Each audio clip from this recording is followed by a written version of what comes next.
Hi, this video is being brought to you by MyFairy. MyFairy is a social responsibility project which focuses on telling stories to elderly people who cannot go out due to COVID-19. My name is Oğuz Bahadır, and this is The Elves and the Shoemaker by the Grimm brothers. There was once a shoemaker who worked very hard and was very honest, but still he could not earn enough to live upon. And at last all he had in the world was gone, save just leather enough to make one pair of shoes.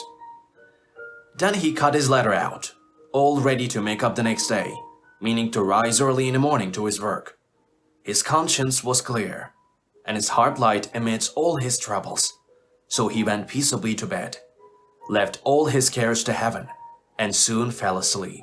In the morning after he had said his prayers, he sat himself down to his work, when to his great wonder, there stood the shoes already made upon the table.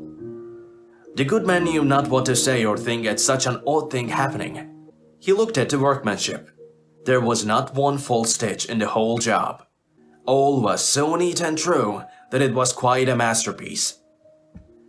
The next day a customer came in, and the shoes suited him so well that he willingly paid a price higher than the usual for them.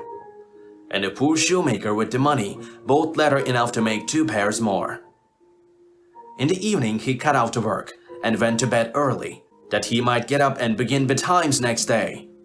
But he was saved all the trouble, for when he got up in the morning the work was done ready to his hand. Soon in came buyers, who paid him handsomely for his goods, so that he bought leather enough to make 4 pairs more. He cut out to work again overnight and found it done in the morning, as before, and so it went on for some time. What was got ready in the evening was always done by daybreak, and the good man soon became thriving and well off again. One evening, about Christmas time, he and his wife were sitting over the fire chatting together. He said to her, "I should like to sit up and watch tonight, that we may see who is that comes and does my work for me."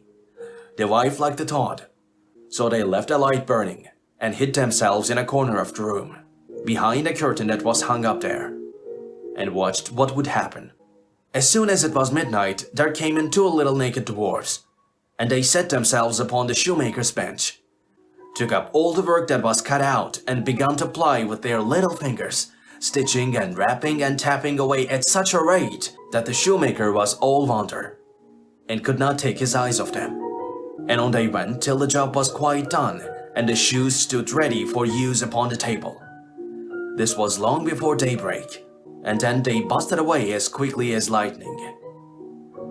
The next day the wife said to the shoemaker, "These little wits had made us rich, and we ought to be thankful for them, and do them a good turn if we can. I'm quite sorry to see them run about as they do, and indeed it's not very decent for them to have nothing upon their backs to keep off the cold. I tell you what, I'll make each of them a shirt, and a coat and a waistcoat, and a pair of pantaloons into the bargain. And do you make each of them a little pair of shoes."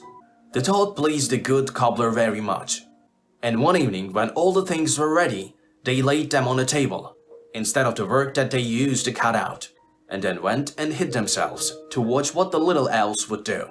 About midnight in they came, dancing and skipping and hopped around the room, and they went to sit down to their work as usual. But when they saw the clothes lying for them, they laughed and chuckled, and seemed mightily delighted.